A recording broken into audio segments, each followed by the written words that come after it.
Siap-siap Ibu. Labbaik Allahumma umratan. Nawaitul umrata. Wa ahramtu biha. Lillahi ta'ala. Assalamualaikum warahmatullahi wabarakatuh. Sahabat El-Laila Official, selamat datang kembali di channel ini. Sebelum kita mulai pembahasan kali ini, jangan lupa dukung channel ini dengan like, share, dan subscribe supaya makin semangat menghadirkan kajian menarik seputar haji dan umroh. Sahabat semuanya, antrean haji di Indonesia sudah jadi cerita panjang yang seakan nggak ada ujungnya. Bayangkan, ada daerah yang antreannya tembus lebih dari 40 tahun. Itu artinya, kalau daftar sekarang, bisa jadi baru berangkat setelah anak cucu kita dewasa. Pertanyaannya, sampai kapan antrean ini dibiarkan tanpa solusi? Dan apa sebenarnya yang tidak boleh ditawar kalau kita serius ingin mengurangi antrean haji Indonesia? Mari kita bedah satu persatu. Pertama, penambahan kuota haji secara permanen. Inilah kunci utama. Kuota haji Indonesia masih ditentukan berdasarkan perhitungan lama, yaitu 1/1000 dari jumlah penduduk muslim. Padahal, jumlah umat Islam di Indonesia terus bertambah, sementara kuota nggak ikut naik signifikan.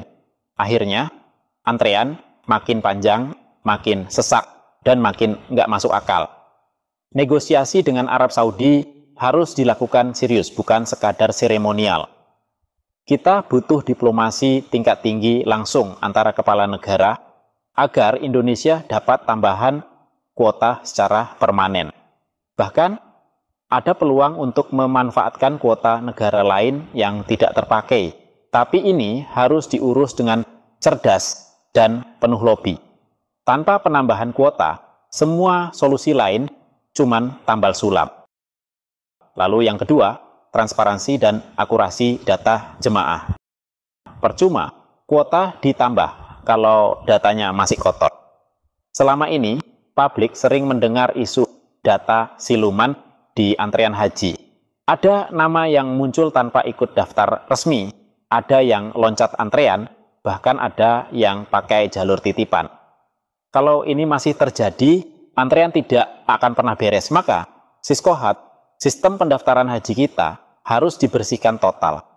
Data antrean harus real time, akurat, dan terbuka untuk diaudit publik. Kalau benar-benar transparan, jemaah bisa percaya bahwa posisinya aman dan antrean akan bergerak sesuai aturan, bukan sesuai titipan.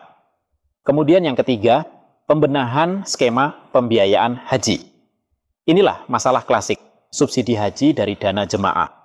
Tahun 2025 misalnya, subsidi per jemaah mencapai 33 juta sampai 37 juta rupiah.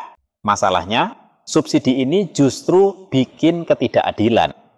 Jamaah baru yang sudah bayar setoran awal puluhan juta, uangnya dipakai untuk menutup biaya jamaah yang berangkat sekarang. Akibatnya, antrean makin panjang karena orang berebut daftar lebih cepat, walaupun keberangkatannya masih puluhan tahun lagi. Kalau biaya haji dibuat rasional, sesuai harga real, antrean akan lebih realistis. Hanya yang benar-benar siap berangkat yang akan daftar. Subsidi bisa difokuskan ke jamaah tidak mampu, bukan digelontorkan merata. Lalu yang keempat, digitalisasi sistem pendaftaran dan pelunasan. Proses pendaftaran harus serba otomatis, tidak boleh ada celah titipan. Jemaah daftar sekali klik, langsung tahu nomor urut dan estimasi tahun berangkatnya. Begitu pula pelunasan. Jangan sampai ada yang bolak-balik diperpanjang. Akhirnya, kuota terbuang. Kalau tidak lunas tepat waktu, otomatis digantikan oleh jemaah lain. Ini akan bikin antrean bergerak lebih cepat dan disiplin. Kemudian yang kelima, pembangunan fasilitas permanen di Arab Saudi. Nah, ini visi jangka panjang. Indonesia harus punya kampung haji sendiri di Makkah dan Madinah. Kalau punya pemondokan tetap, Indonesia akan lebih efisien mengatur jamaah. Biaya bisa ditekan, layanan bisa lebih terjamin, dan posisi tawar terhadap Arab Saudi makin kuat. Dengan fasilitas permanen, Indonesia bukan lagi sekadar penyewa, tapi punya rumah sendiri untuk jamaah. Ini juga bisa jadi modal diplomasi dalam meminta tambahan kuota. Jadi, sahabat semua, kalau ditarik garis besar, ada 3 hal yang benar-benar tidak boleh ditawar. Pertama, tambah kuota haji permanen. Karena tanpa ini, antrean mustahil berkurang. Kedua, bersihkan data antrean supaya jemaah benar-benar dapat giliran sesuai haknya. Ketiga, benahi pembiayaan haji agar antrean tidak membengkak karena subsidi yang salah sasaran. Sisanya, seperti digitalisasi dan pembangunan kampung haji, adalah penguat yang harus segera dieksekusi. Pertanyaannya sekarang, apakah pemerintah berani melakukan 3 langkah besar ini? Atau kita akan terus terjebak dalam antrean panjang dengan narasi lama yang berulang-ulang tiap tahun? Sahabat El-Laila Official, semoga kajian ini bisa jadi bahan renungan untuk kita semua. Kalau setuju antrean haji harus segera dipangkas dengan cara yang adil, silakan tulis pendapat sahabat semuanya di kolom komentar. Jangan lupa like, share, dan subscribe supaya channel ini terus menghadirkan analisis kritis untuk umat. Sampai jumpa di video berikutnya. Wassalamualaikum warahmatullahi wabarakatuh.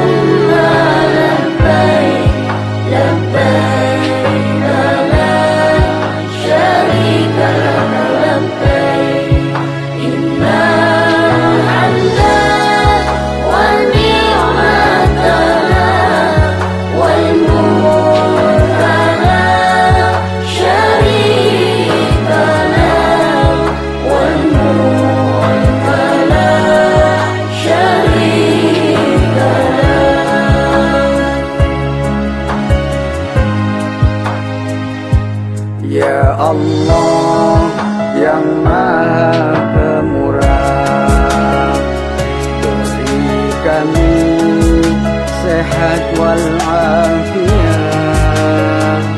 rizki berlimpah yang halal barakah, keluarga sakinah, mawaddah warahmah, putra putri yang salih salihah, ahli ilmu dan ahli ibadah.